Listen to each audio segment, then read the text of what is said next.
नमस्कार, मैं जितेंद्र चतुर्वेदी। जो संकेत मिल रहे हैं उससे ये स्पष्ट दिखाई दे रहा है कि पाकिस्तान और बांग्लादेश के पास ज़्यादा समय है नहीं। मुनीर की जो चाह है वो भारतीय सेना जल्द ही पूरी करने वाली है।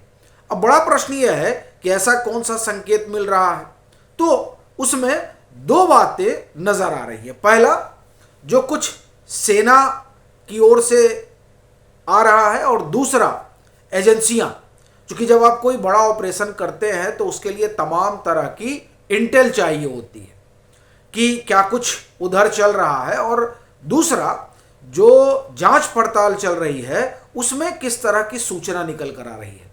तो दिल्ली को धमाके को लेकर जो जांच चली है उसमें बड़ी तेजी से काम हो रहा है और कई सारे खुलासे हुए हैं, जिसमें D6 मिशन क्या है, मैडम सर्जन क्या है, और तमाम सारे जो कोड वर्ड हैं वो कोड वर्ड भी डिकोड किए गए हैं। बड़ी चीज यह है कि इसमें जो दो चार बड़ी महत्वपूर्ण बातें निकल कर सामने आई हैं वो ये बताती हैं कि किस तरह की इनकी योजना थी। पहला तो जो D6 वाला मसला है वो 6 दिसंबर का है कि 6 दिसंबर को इनकी योजना थी, और जो मैडम सर्जन है वो कहा जाता था जो शाहीन शहीद हैं उनको। अब ये जो महिला है, इस महिला की जो डायरी है उससे कई सारी चीजें निकलकर सामने आ रही हैं, और अब तो यह भी निकल कर आया है कि इनकी योजना ये थी कि ड्रोन और रॉकेट का इस्तेमाल किया जाए, दिल्ली ही नहीं देश के तमाम शहरों में एक तरह से कहें कि आतंकी गतिविधियों को अंजाम देने के लिए। और ये सब जो पूरा चल रहा है वो सीधे तौर पर अगर किसी से जुड़ता है तो वो जैश है, और जैश का जो कनेक्शन है वो कनेक्शन किस तरह से बांग्लादेश तक है और किस तरह से वो पाकिस्तान से जुड़ा हुआ है, ये तमाम सारी चीज़ें जो है वो अब सामने आ चुकी है। लेकिन इसमें जो एक और गुत्थी सुलझाना बाकी रह गया था उस दिशा में भी काम हुआ, और वो जो गुत्थी है वो अल फलाह यूनिवर्सिटी से जुड़ी हुई है। वो कैसे जो है अड्डा बन गया इन लोगों का, एक हब है, और वहां पर आप कहें कि कई जगह से जो फंड वगैरह आ रहे हैं, ये जो पहलू है इस पर जो तमाम सारी आप ये कहें कि परतें हैं उसको हटाने के लिए इनके जो सर्वे सर्वा हैं जिनका नाम जावेद अहमद सिद्दीकी है, इनको भी सम्मन किया गया। दिल्ली पुलिस ने बुलाया और कहा कि सारा दस्तावेज लेकर आओ, जो तुम्हारा ट्रस्ट है और जो तमाम सारा फंड वगैरह आता है उस सब के बारे में हमको जानकारी दो। तो इनसे एक लंबी पूछताछ हुई है, और उस पूछताछ के जरिए कई एक चीजें निकल कर सामने आई हैं। जाहिर सी बात है जो चीजें निकल कर सामने आई हैं उसमें हर बात तो एजेंसियां कम से कम पब्लिक डोमेन पे या मीडिया से साझा नहीं कर रही हैं, लेकिन महत्वपूर्ण है जो चीजें निकल कर आई हैं वो इसलिए भी कह रहा हूं, उसका कारण है। केंद्रीय गृह मंत्री अमित शाह फरीदाबाद में थे 17 तारीख को। वो जो अपनी क्षेत्रीय परिषद की बैठक है वो बैठक थी, लेकिन आप देखिए जगह कहां चुनी गई, फरीदाबाद। यानी उस फरीदाबाद का को जो एक तरह से कहा जाए कि इस समय इस मॉड्यूल को लेकर चर्चित है, उस जगह को चुना गया और वहां से केंद्रीय गृह मंत्री ने जो है वो सीधा संदेश दिया है कि किसी को बख्शा नहीं जाएगा। और आप ये ख्याल रखिएगा, ये संदेश कब उस जगह को चुना गया और वहां से केंद्रीय गृह मंत्री ने जो है वो सीधा संदेश दिया है कि किसी को बख्शा नहीं जाएगा। और आप ये ख्याल रखिएगा ये संदेश कब गृह मंत्री दे रहे हैं, जो हमने पीछे आपको जानकारी बताई वो सारी जानकारी आ चुकी है। उसके बाद गृह मंत्री कह रहे हैं कहां, फरीदाबाद में खड़े होकर। वो इसलिए क्योंकि फरीदाबाद का जो अल फलाह यूनिवर्सिटी है मौजूद है वहां, वहीं से आप एक तरह से कहें कि पूरा ताना बाना बुना गया। तो इसीलिए जो एपी सेंटर है उस एपी सेंटर पर खड़े होकर एचएम ने सीधा संदेश उन लोगों को दिया जिन्होंने इस तरह का दुस्साहस किया। और देखिए ये बड़ी बात है कि ये जो आतंकी सरगना हैं और जो भारत के दुर्दांत पड़ोसी हैं और वो शक्तियां जो एक तरह से कहा जाए कि अस्थिरता फैलाना चाहती हैं, उन लोगों ने कई कोशिशें की पहले बाहर से, लेकिन जब बाहर से की गई कोशिशों में वो सफल नहीं हो पाए, तब उनको लगा कि नहीं, अब अंदर से चीजें की जाएं और यहीं के यानी जो भारत के नागरिक हैं उन्हीं को इन्वॉल्व किया जाए। और देखिए, इस बात को एनएसए अजीत डोभाल ने एक कार्यक्रम में कहा भी कि अब देखिए वो यहीं के लोगों को रिक्रूट कर रहे हैं। तो ये सारी चीजें जो है ये हो रही हैं और इसकी पूरी अब एक तरह से कहा जाए कि मुकम्मल जानकारी आ गई है। और इसलिए ये अब एक तरह से कहा जाए कि पूरी जब सूचना आ गई है, पीएम को भी सब कन्वे कर दिया गया है और अब एक तरह से कहा जाए कि बस एक चीज बाकी रह गई है, वो ये कि उधर सेना की तरफ से ये हो जाए कि नहीं, बस अब आप कहिए हो जाए, मतलब शुरू हो जाए तैयारी। तो ये इसलिए भी कह रहा हूं क्योंकि देखिए सेना भी पूरा मूड में है। जो नौसेना के मुखिया है वो 5 दिवसीय यात्रा पर अमेरिका गए हुए थे, वो लौट कर आ गए हैं। 12 को गए थे, 17 को उनका आना था।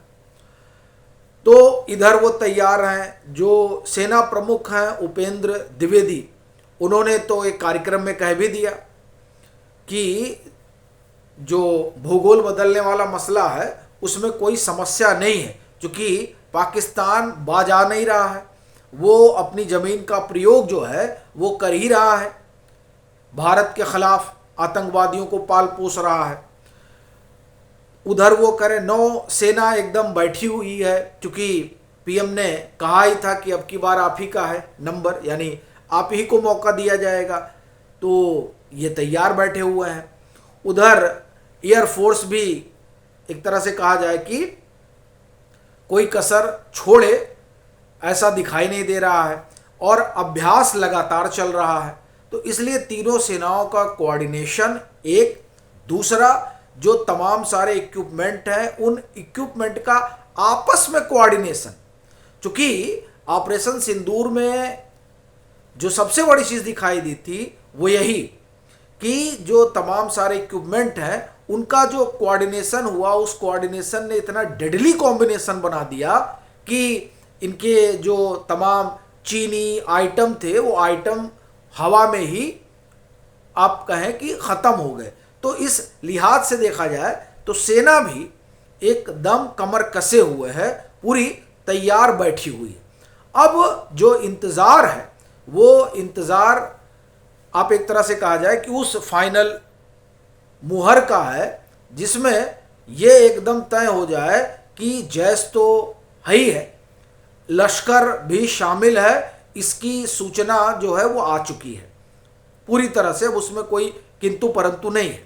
और ये इसलिए कह रहा हूँ क्योंकि अभी पीछे डेक्कन क्रॉनिकल ने एक लंबी खबर की थी, उस खबर में जो बैठक वगैरह हुई है उस बैठक में लश्कर का कमांडर था, तो इसलिए उसका भी इंटेल कंफर्म है। बांग्लादेश है ये भी कंफर्म है, पाकिस्तान की भूमिका है, इसमें किसी को कोई संदेह ही नहीं है। और मुनीर जिस तरह से उछल कूद कर रहे हैं, उस उछल कूद से ये एकदम दिखाई दे रहा है कि वो एकदम आतुर है। अच्छा, बड़ी चीज ये है कि वो आतुर हैं, वो आतुर हैं, लेकिन उनके जो लोग हैं वो भागे भागे फिर रहे हैं। जिस तरह के हालात पाकिस्तान में हैं उसकी वजह से तो यह भी माना जा रहा है कि मुनीर इसलिए भी उतावले हैं क्योंकि जो उन्होंने जो कुछ वहाँ पर डेमोक्रेसी को ख़त्म करने के लिए संविधान में बदलाव वगैरह कराया है, उस बदलाव का बड़ा रिएक्शन हो रहा है वहाँ पर। जुडिशरी जो है वो नाराज़ है, वहाँ के लोग नाराज़ हैं। अब उस नाराज़गी से निकलने के लिए और अपने पक्ष में समर्थन जुटाने के लिए वो सोच रहे हैं कि कुछ कुछ हो जाता। अब वो इसमें लगे हुए हैं कि कुछ कुछ हो जाए और हमको जो है वैधता मिल जाए, उनकी जो रिजीम है, और वो इसलिए भी चाह रहे हैं कुछ कुछ हो जाए क्योंकि उधर से भी बड़ा पैसा वैसा आ रखा है। अभी गए थे ना मुनीर, मिल कर आए हैं वहाँ अमेरिका में अपने आका से, तो कुछ पैसा पूसा भी मिल गया है, तो इसलिए भी उनको लग रहा है कि नहीं कुछ कुछ हो जाना चाहिए। तो वहाँ से जो देखिए पाकिस्तान को तो फंड तभी मिलता है ना जब आप भारत के खिलाफ कुछ कुछ करते रहते हैं, और कुछ कुछ करेंगे तो फंड भी आएगा, और इधर से जो है जो जनता नाराज हुई है या जिस तरह से मुनीर के खिलाफ एक पाकिस्तान में आप ये कहें कि जनमत तैयार हो रहा है, उसको अपने पक्ष में बदलने के लिए भी कुछ चाहिए मुनीर को। तो उसका सबसे सही तरीका है कि भारत से भिड़ो और फिर पिटो, और वो पिटेंगे इसका उनको पूरा अंदाजा है। और ये मैं इसलिए भी कह रहा हूं क्योंकि पिछली बार जब ऑपरेशन सिंदूर में ये कई बंकर वंकर में छुप गए थे, इस बार भी बंकर वंकर बन रहे हैं, इस तरह की सूचनाएं हैं। सूचना ये भी है कि कई सारे जो हैं वो अपना निकल रहे हैं, और ये डर ही है इनका कि इन्होंने कहा कि जैश वालों को इस बार इधर से नहीं, इस बार बांग्लादेश से घुसो, तो ये डर है मुनीर का। तो अब ये, लेकिन इनको लग रहा है कि साहब अब ऐसे ही डरेंगे तो गड़बड़ हो जाएगा, मिलेगा कैसे, तो उधर भेज दिए हैं कि तुम लोग कुछ करो। और भारत जो है वो उसकी पूरी तैयारी हो चुकी है कि जिस दिन पीएम के पास जो है आप कहें कि जो दस्तावेज गए हैं, उन दस्तावेजों में मुझे लग रहा है कि बस टर्की वाला भी मुहर लग जाए। टर्की का भी, अब देखिए टर्की कितना उछल कूद कर रहा है कि नहीं नहीं नहीं ये सब गलत बात है और जो है हमारी इसमें कोई भूमिका नहीं है, तो भेज दो कासा को भारत। तो ये जो आप एक तरह से कहें कि ये एक जो पहलू है, मुझे लग रहा है कि बस उसी पहलू के यानी टर्की वाले इन्वॉल्वमेंट का साफ हो जाना पूरी तरह से, इसी का वेट हो रहा है। क्योंकि तैयारी तो पूरी है सेना की, तमाम सारी चीजें भी अब पीएम के पास पहुंच चुकी हैं और गृह मंत्री बोल रहे हैं, तो स्वाभाविक सी बात है कि जो है वो भी सारी चीजें यूं ही तो नहीं बोल रहे हैं। और जिस तरह से एनएसए एक्टिव हैं, तमाम मेल जोल हो रहा है। अभी देखिए जो रूस से आए हैं विशेष प्रतिनिधि, तो ये सारी चीज़ें अनायास नहीं हैं। एस जयशंकर रूस के विदेश मंत्री से मिलते हैं। अब ये जो पूरा घटनाक्रम है, और देखिए रूस हमारा परम मित्र है, तो इसलिए रूस से मेल जोल बढ़ना और तमाम सारी जो घटनाक्रम है वो घटनाक्रम और इस मेल मुलाकात को अगर आप मिला लीजिए तो एक बात बड़ी साफ दिखाई दे रही है कि अब समय जो है वो ज़्यादा बचा नहीं है पाकिस्तान और बांग्लादेश के पास। बाकी आपकी क्या राय है ज़रूर साझा करिएगा।